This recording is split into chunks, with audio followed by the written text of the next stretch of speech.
Reka mbashimire mbifuriza amahoro y'Imana mwebwe inshuti mukurikirana ibiganiro nkunda kubagezaho ku muyoboro wa YouTube channel Icuriro TV. Ndaguhaye ikaze muri aya masaha nk'aya ngaya tubaye turi kumwe ahangaha, aho twungurana ibitekerezo tukajya inama zubaka ndetse mu bishobora kuduteza imbere bikaguhindurira ubuzima, nanjye bikampindurira ubuzima. Ndaguhaye ikaze. Niba ari ubwa mbere ugeze ku muyoboro wa YouTube channel Icuriro TV, gerageza ukore subscribe, like na share, ukande no kunzogera kugira ngo ujye ubona ibiganiro bitandukanye nkunda gukugezaho.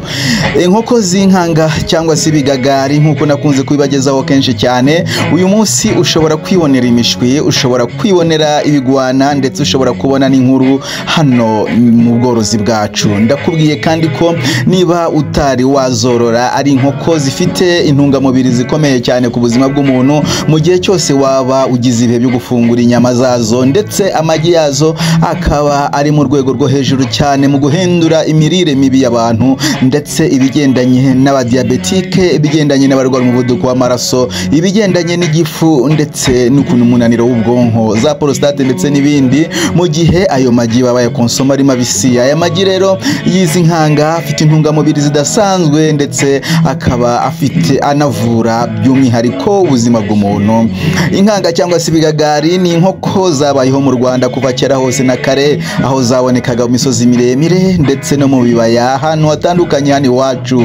Ni inkoko mberabyombi mu kirere cyacu mberabyombi, ahantu hose zishobora guhaba ntugire ikibazo cyo kuzorora.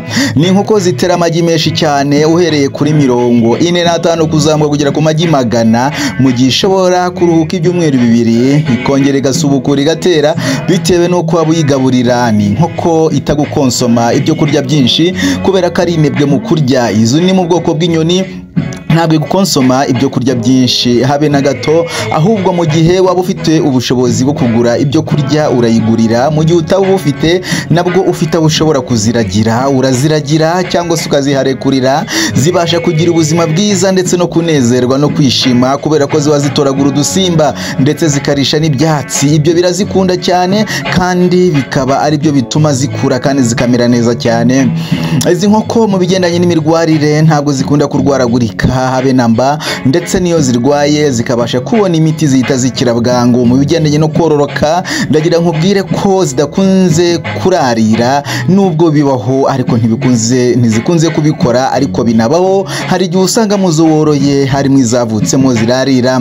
Rero kugira ngo zibashe kororoka nuko ufata amagi y'izi nkanga cyangwa ibigagari ukayahereza inkoko zawe z'inyarwanda, cyangwa se ukayahereza dendo, cyangwa se ukayahereza, hari n'abazashyira ku mashini, ariko ntago nabagira inama yo kuyashyira ku mashini cyane, ahubwo nabagira inama yo kubahereza dendo. Ishobora guturaga amagi 30, nkayakugiraho inama yo kuyahereza inkoko z'inyarwanda zawe zisanzwe zikayaturaga.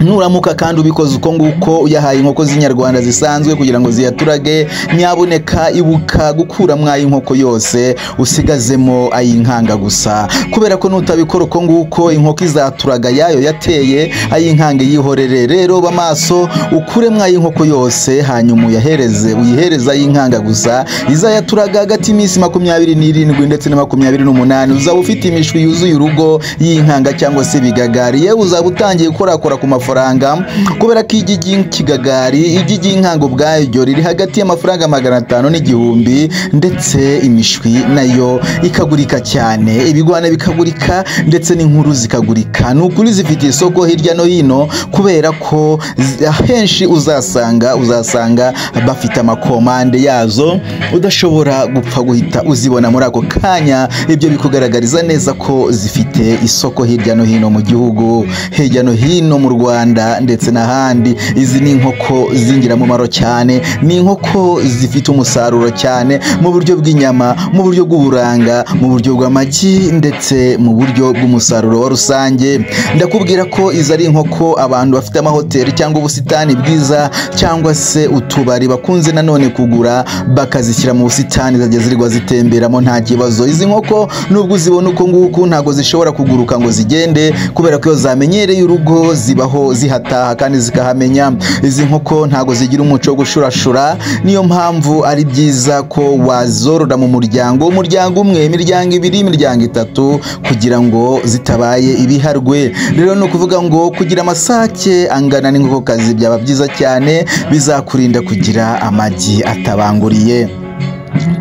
Iki kiganiro ndaguhaye ikaze kuri cyo, ariko nanakubwira ko muganga Kanumba afite ubushobozi bwo kukuvura indwara zitandukanye zirimo indwara z'amarozi, ibitegano, ubuherano, ibitamikano, indwara z'amashitani, inyatsi, ndetse kuguhuza n'ubushaka, kukufasha kubona imiti y'urukundo, imiti y'ubucuruzi, ndetse imiti igendanye no kuzingura uwazinzwe, yaba wazinzwe ku buryo bw'urushako, ku buryo bw'urubyaro, ku buryo bwa bizinesi, ku buryo bw'imikorere, uwafatiriwe cyangwa se uwamanyijwe mu buryo bumwe cyangwa ubundi. Muganga Kanumba akoresheje imbaraga z'ubutaka, z'amazi, ndetse n'iz'inyamaswa abasha n'iz'ibimera abasha kukuvura ugakira neza. Rero inkoko bita ibigagari cyangwa se inkanga, niba uzishaka urasoma kuri description ya YouTube channel Icuriro TV, urabonaho nimero za telefone, uzihamagare hanyuma umenye uko ushobora kubona ibigwana, imishwi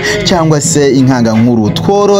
Twororoke kandi tunorozanye kandi tugere ku iterambere. Worora ibiguhindurira ubuzima, nanjye bimpindurira ubuzima, kandi mu buryo bw'iterambere, ndetse mu buryo bwa business, mu buryo bw'umusaruro, mu buryo bw'ubuzima, ndetse mu bundi buryo butandukanye. Nakuganirizaga ku bigendanye n'inkanga cyangwa se ibigagari, inkoko y'uburanga, inkoko itangaje. Ndaguhaye ikaze, ukomeze kubana natwe mu biganiro bya YouTube channel Icuriro TV. Ntiwibagirwe gukora kuri subscribe, like na share, ndetse no kunzogera, kugira ngo natwe utubere umuterankunga mukuru w'ibi biganiro. Urakoze cyane.